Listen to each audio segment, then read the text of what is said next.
Hello and welcome back to the channel. As I share with you my investing journey, I've got the story for you as to what happened in the last month to my portfolio.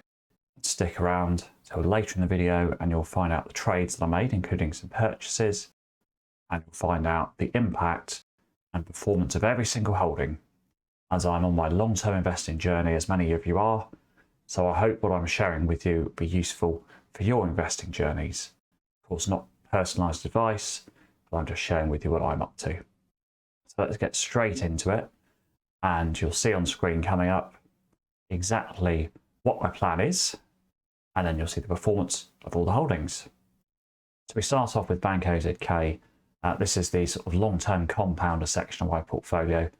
Bank OZK dropped back a bit in the last month, but it's trading around about book value, and I want to continue to hold this for the long term. Very good management and insider ownership. Skyworks, as we go in descending value order, at this part of the portfolio, about £1,500, down a touch in the last month, but in the long term, I think this is an excellent position.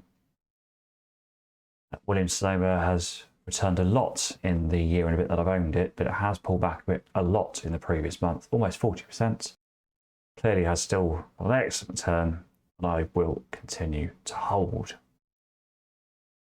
Visa, again, a very long-term hold for me. That's just edged up in the last month. And Dropbox just now recovering as well, edging up 3 percentage points. I'll carry on holding that one. And Google dropped back quite a bit, 12%. Still up 65%, so I haven't held them for that long. 40% in the last month, went from in the red, now in the green, up 32 percentage points. And you'll find a good bit of timing actually by pure chance later in this presentation. Stick around for that. And Rightmove just up slightly in the last month, although those of you following the news in the next portfolio update, you could expect something interesting to have happened there. Unilever, very long-term hold, and that's edged up and that's returned well over 100% for me. I will continue to hold that one. And Adobe as well, just edged up slightly in the last month. Same story for Elevance, 83% now in about 4 years. And Meta, a good month, now over 50%, I think in around about a year. Nothing much going on American Express, but an excellent return there in 4 years. And a good month for our friends at Berkshire Hathaway, one of the best holds in the portfolio. Not much change on CGI. A little bit down on Somero, and a little bit down on InMode. Now moving to the next section of my portfolio, these are the dividend positions. And the dividend positions are one that not want to have too many. What I do want to do with those is buy them when they're at very good value, so I don't just get my 3, 4, 5, 6% dividend, but I also have a lot of capital appreciation. And that is the case when I bought Winning Group. They were below 0.4 price to book, and it's up 185% since purchase about 4 years ago. Aviva, good holding there, pretty much level, but 68% returned, and not much happening there with Legal & General. Bit of a pullback, well, slight pullback. Investec, but again, I continue to hold that trades around a book value.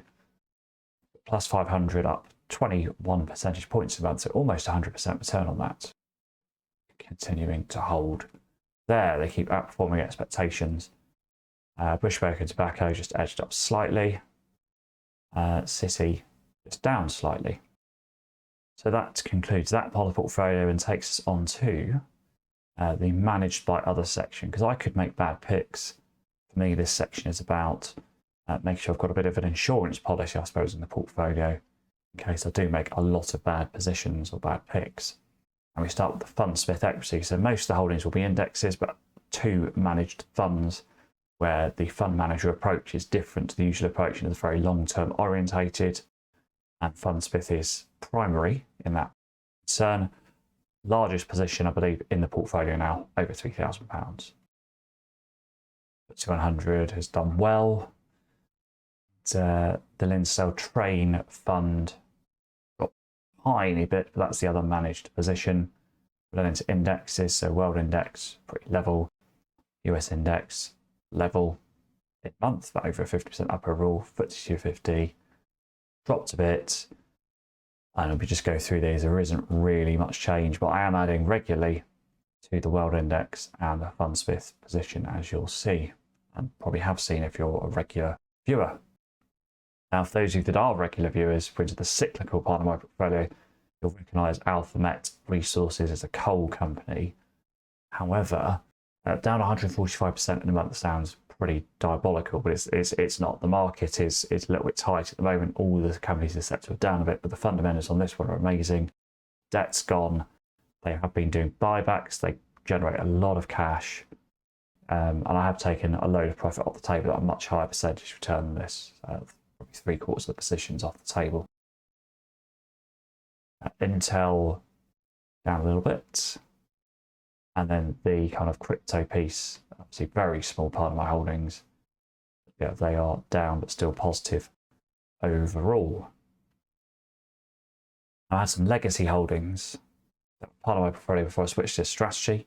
And the next sort of 4 or 5 are part of those legacy holdings, Alibaba being the largest. Corsair being the next largest. And then you can see pretty poor performance on these last few. Very poor. And everyone has these, or almost everyone I should have these in the portfolio. The longer you invest, the more likely you are to have these, but it's about putting a system in place to minimise the number of ones where you pretty much lose all your money, because it's very hard to make up, particularly as your portfolio gets big, because you can't just make it up by putting more money in. You need a bigger return. And my returns have definitely been boosted by the Patreon group. So a shout out to the 3 here who've been supporting the channel, participating in the discussion on the Patreon, where we give general guidance on positions, discuss things, but of course, no personalised advice. If you want to get involved, be part of that community, I very much welcome you to click on the link in the description. So the main thing for me is charting my run rate, my portfolio progress. How am I doing it? It's my 30-year long-term plan. Good amount of money when I retire. It was just under 55,000 last month. The last video, and then last month dropped a tiny bit to 54,644, which is still ahead of the year-end target, and I'm still putting in at least £300 every month. Yeah, performance down about £800 or so. I actually put 500 in last month, so it's down 292, but yeah, obviously a little bit down on performance, but that's less than 2%. Completely normal variance month to month, absolutely nothing to worry about in terms of the progress towards a long-term goal. But the overall run rate returned still below 10%, which was the original number. And you can see there sort of how it's split across the portfolio, but that cash position still needs to be dropped. Got a plan for that. You'll see some of that in the next update. Didn't sell anything in the last month, but I did buy these positions. So Fundsmith World Index, as every month, added to Intel as a cyclical when it was around about the 20 mark, and Fortinet pretty much the day or two before the results, where they bumped up significantly after results. So fortunate on the timing. That's my story last month. What's your story?